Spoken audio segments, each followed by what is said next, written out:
Okay, fam. First of all, for those of you that don't know me, my name is Fran.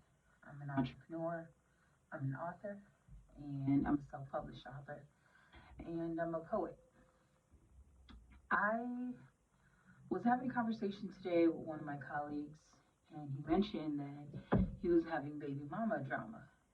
And I thought to myself, like, dang, whew, I can't imagine. Because apparently something escalated to where he had almost went to jail that day. And I thought about the times when I behaved in such a way where it wasn't beneficial. It wasn't beneficial for um, the my children's father, and then it wasn't beneficial for myself, and it wasn't beneficial for the children. So collectively, um, I had seen that the behavior that I was exhibiting at the time I didn't know, but it was hurting my kids because I was keeping my children's father away from uh, from from their dad, and I did that for a couple of reasons. And I know everybody has their different motives as to why they do some of the things that they do, but when they do come to a space of ownership, the conversation now becomes, okay, did I do that because of spite? Did I do that because I still loved my baby's father? Did I do that because of whatever the reason might be? So I'll share a couple of reasons as to why I did what I did. And one is because I still loved my baby's father. And in the household that I grew up in, I didn't really know what healthy love looked like. So what I contributed to being loved is staying together for the baby. And boy, was I wrong. Another one of the things that I had done was I had given, I had hated my baby's father because I still wanted to be with him. It goes back into me still loving him.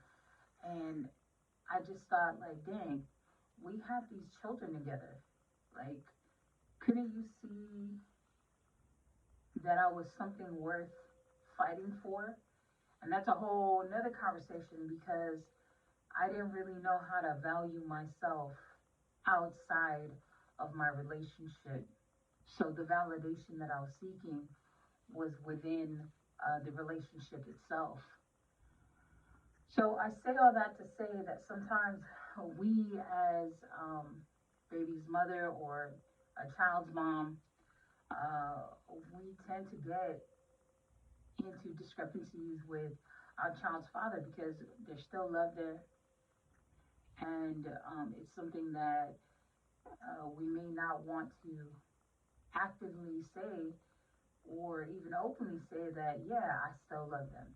You may say it to like a few close friends, but like being real with self, like where is heart in the conversation?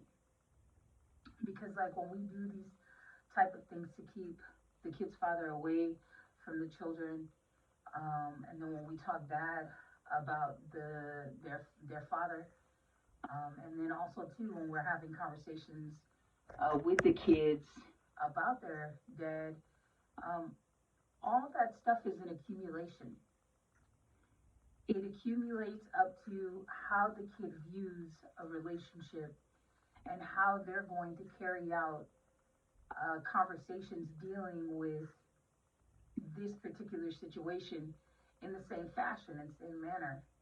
No matter what we tell our kids, at the end of the day, they're going to follow what we do, how we do it, and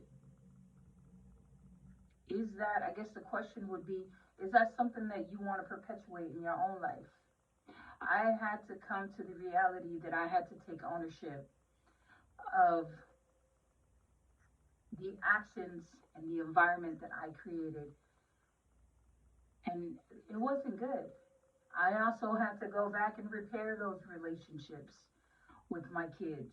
I haven't done it with my baby's father yet, but um, that situation is already done and dealt with because he's often married, and that's just not a conversation I want to revisit. I think we did have a conversation at one point, um, but that's just left in that particular space and time.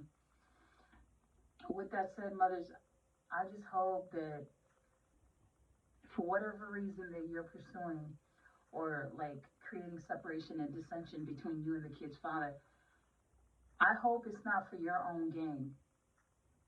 Because at the end of the day, the child is the one that's going to hurt in the conversation. So I just pray peace. I pray love. I pray light in your space between you and your children and you and your kid's father.